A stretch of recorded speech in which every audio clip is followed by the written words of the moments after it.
Evropska unija dodijelila je 32 miliona eura Crnoj Gori za infrastrukturu posredstvom IPA fondova.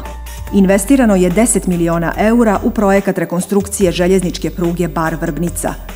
Zamijenjeno je 40 km šina, 20 km elektrovoda i 60.000 željezničkih pragova.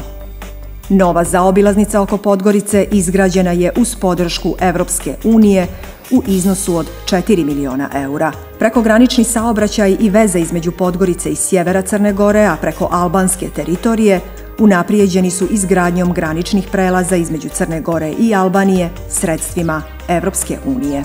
Evropska unija sudjeluje u izgradnji mreže modernih radarskih stanica duž crnogorske obale kako bi bile izbjegnute velike ekološke katastrofe.